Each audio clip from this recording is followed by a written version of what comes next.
By the time Tuesday morning rolled around, I realized things with V were on shakier footing than I'd thought. We'd barely talked over the last few days, but as pissed off as I was, my holo kept finding its way back into my hands as I searched for a missed text or call. The gigs she went on always varied. Some involved hours of mind-numbing driving to ferry a certain something to a drop point. Others involved bullets and blood. One couldn't afford the luxury of choice in her line of work. I knew what V did for a living stressed her out, and I could understand why she'd gotten angry, but it shouldn't have been directed at me, and she wasn't the only one with a gripe. V had no right to tell me to stop trying to help people.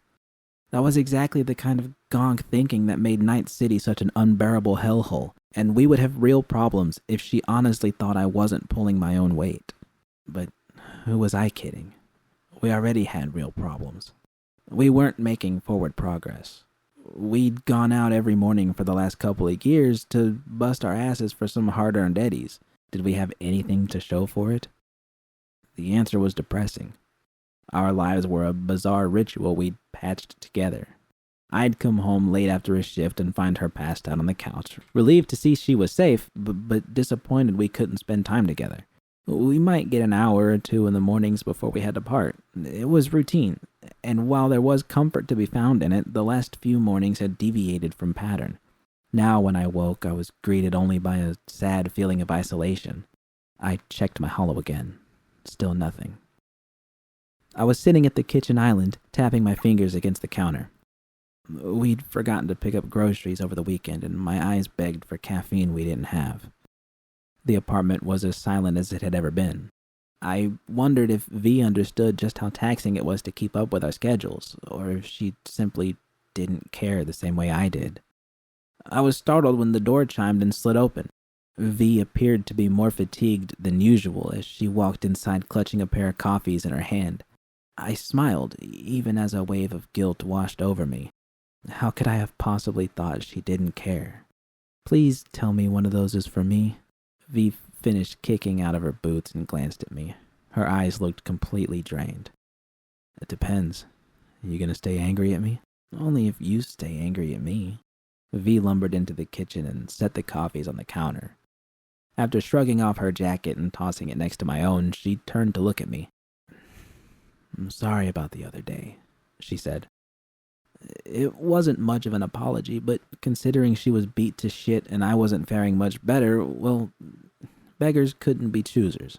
I held out my arms as an open invitation and was relieved when V walked around the island and stepped into my hug, her limbs hanging limply at their sides. I'm sorry, too, I whispered into her ear. I still wasn't entirely sure what it was I was apologizing for, but I suppose it didn't matter.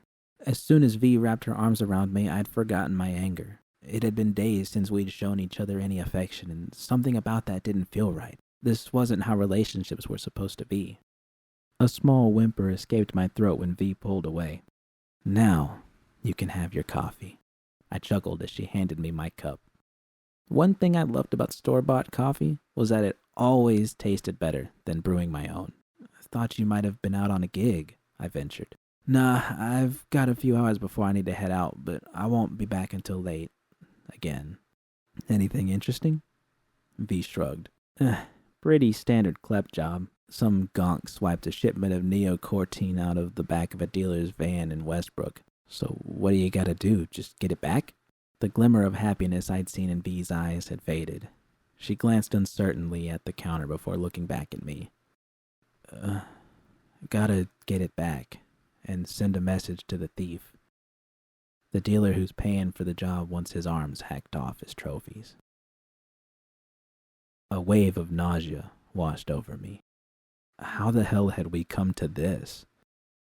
It was one thing to plant computer viruses, clep things, or even to leave some blood or bodies on the floor if the situation demanded it and there were good lives at stake. But this? There had to be a line somewhere. You can't do this, V. At least she seemed to be on the fence about it, judging from the look on her face. It's part of the job, Jude. The hell it is. Just say fuck off to the fixer and take up another gig. I can't.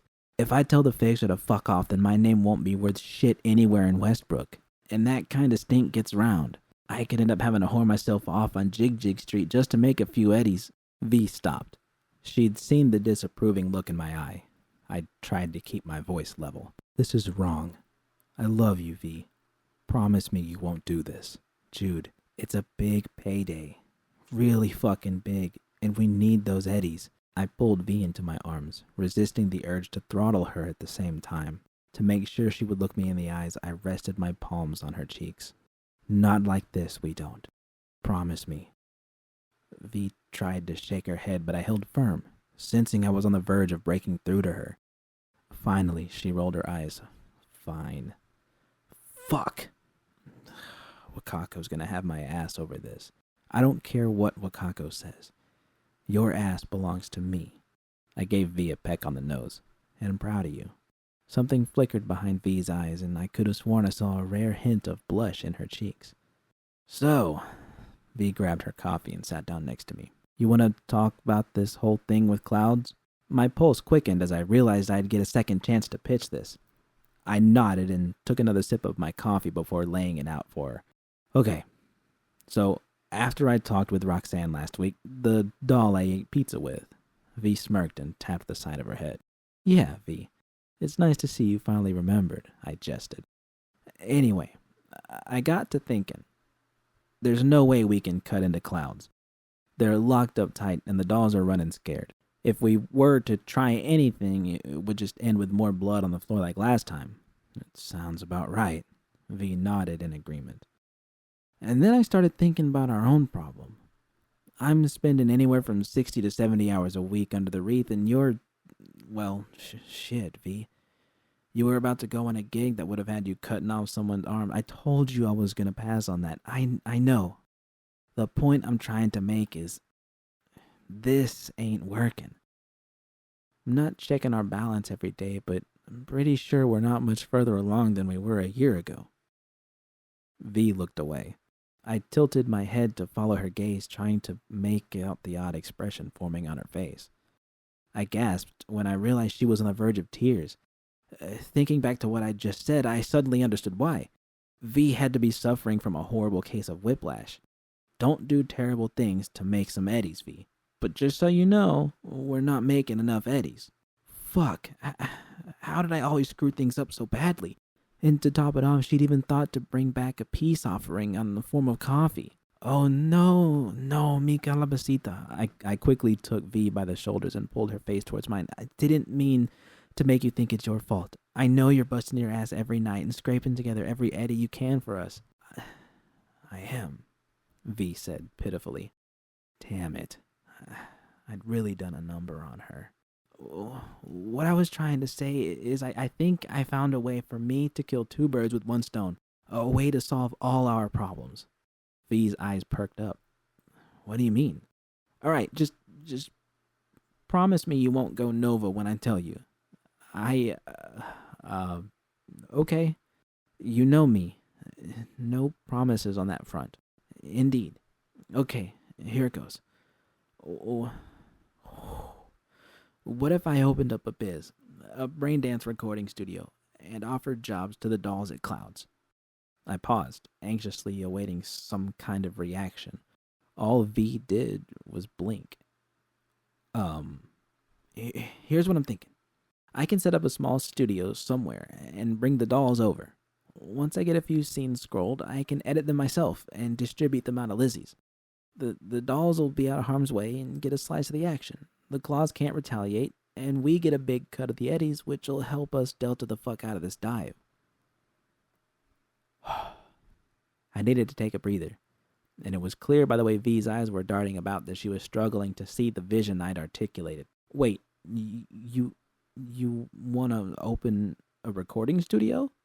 I drew a deep breath. This would take some time. Fuck yeah, I do. I've been searching around for places that are up for lease, and I've got a line on some decent recording equipment. It won't match what the bigger studios can do, but hey, that's what editing is for, and who's better at that than moi? But what about the claws? I thought you were trying to stay out of their way. Well, that's the best part, V. I'm not doing a single thing that any other studio around here doesn't already do. Just opening a business and hiring some talent, that's all. If those gonks can't figure out why every booth is empty, and a part of me is hoping they don't, the whole place will go under. The only way they'll be able to survive is if they make some much-needed changes and start treating the dolls with the respect they deserve. V was shaking her head. Maybe I wasn't explaining it well enough? I'd flown through the details, so I knew it had to be hard to follow along. Judy, you're talking about getting recording equipment, taking out a lease on a studio, hiring dolls. None of that shit's cheap. How the hell are you gonna afford all this? I knew this was the hardest part, but if I could get V through it, then it would be clear sailing. I'll front the eddies. We got just enough in our account to cover things, and once the BD starts selling, we're gonna make it all back. I still gotta work this all out with Susie, but by cutting out the clients and having a start to finish BD studio under her roof, even if it's temporary, she'll make more too.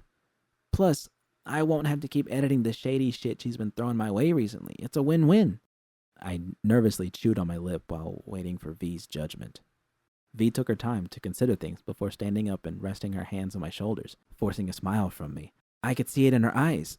She was proud of me. It's a lose-lose, Jude. My heart sunk in my chest. What? V sighed and released her hold on me. None of this shit'll work. For starters, you got no guarantee that any of the dolls will actually walk out of there. So that was it. V thought I hadn't planned things through and was charging ahead like last time. Well, if that was the case, she would be in for quite a surprise. Actually, I do. Roxanne's on board with the plan, and she's been talking to the other dolls and got a bunch of them lined up. You're right, they won't walk from clouds unless they know the studio's a sure thing, but once it's set up, they're out of there. Is that right? V asked skeptically. Yes, V. And you really think Susie is just going to part ways with all her longtime clients just so you can focus on this passion project of yours? She will if she knows she can make even more by sales commission. Everything today gets paid up front, and if a BD takes off, she's in the fucking lurch and doesn't even know it. V huffed and shook her head. So, you're gonna set up a whole business all by yourself and become your own little corpo?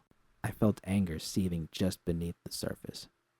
V wasn't just trying to poke holes in things anymore. She was mocking me. Why? The hell's your problem? Yes, V, believe it or not, I actually can run a fucking business. I'm sure it's going to be hard, and I'll have to keep up with work at Lizzie at the same time for a while, but it's going to help us get the hell out of here.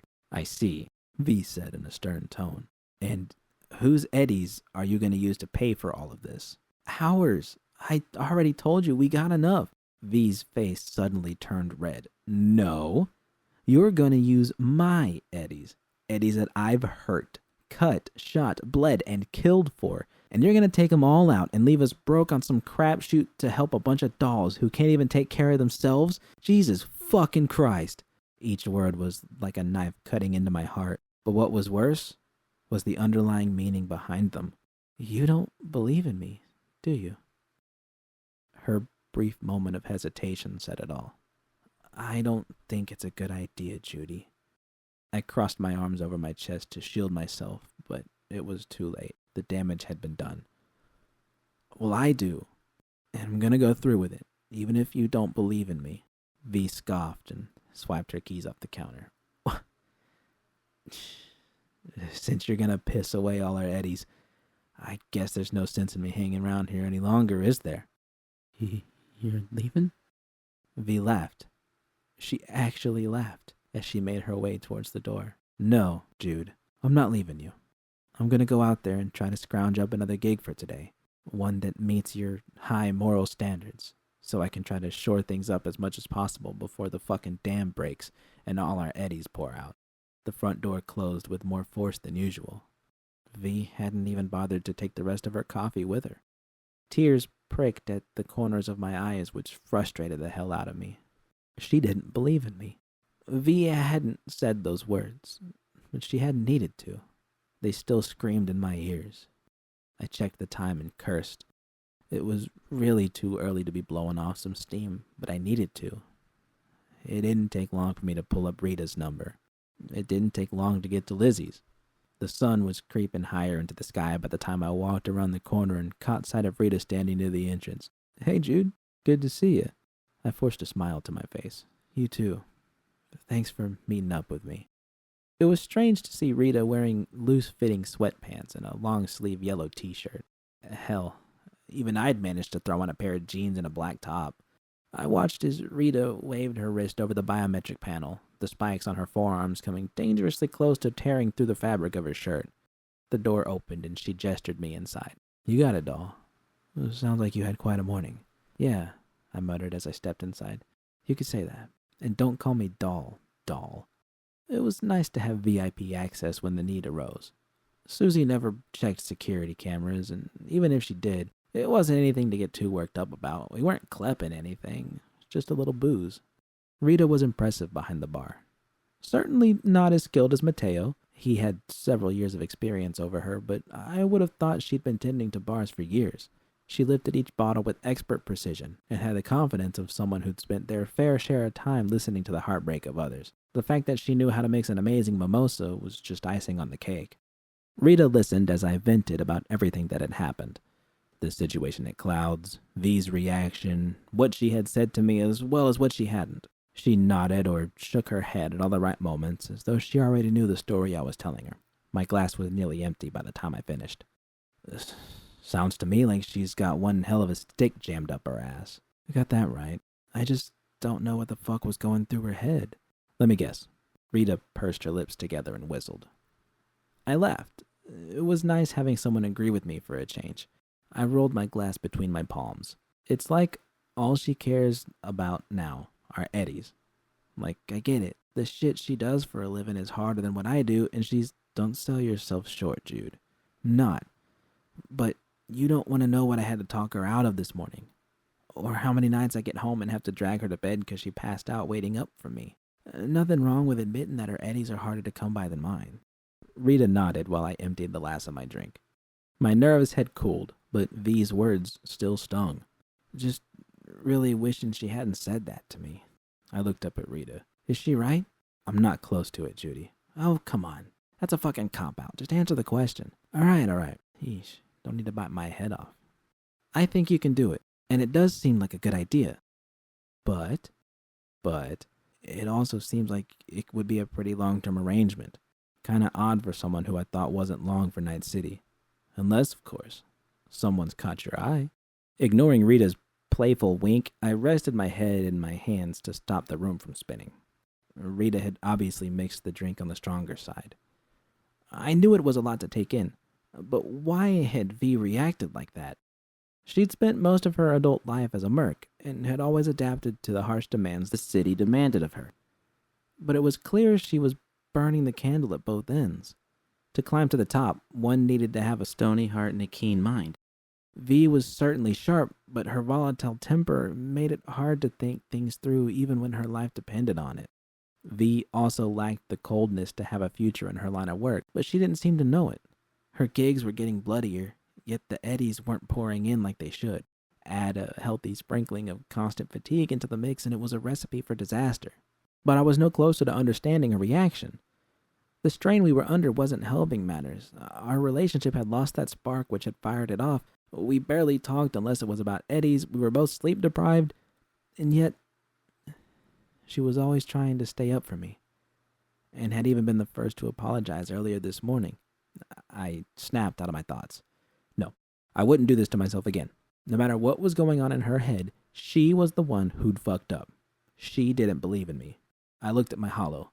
Still no calls or texts. You thinking of calling her? Rita observed. Is the cotton candy couple gonna get back together right here, right now? Jude, all I'm saying is you could have gone easy on the poor dickhead. The guy was clearly blasted, and all I'm saying is it was lights out for him the second he tried to grab your tits. Wow, I can't imagine what you would have done if he'd gone for my ass. Don't even be. I'm too young for a life sentence. Still, I kinda liked his nickname for us. The Cotton Candy Couple. What, you don't think that's the least bit clever? Not at all. And keep your voice down. Well, last thing I want is for Rita to hear it. Hey, Jude? Yeah? Too late. V had to be feeling awful, and would certainly apologize soon. I'd studied her patterns over the years, and I knew how to work her over when I needed to. It wasn't like I manipulated her or anything like that. She knew how to push my buttons, too, no matter what she really thought of me or my idea. I knew she'd come around and would just need a gentle push to get there. I hated myself for knowing why she would do it, but not as much as I hated the fact that she didn't believe in me. I put my hollow away. No, she can stew.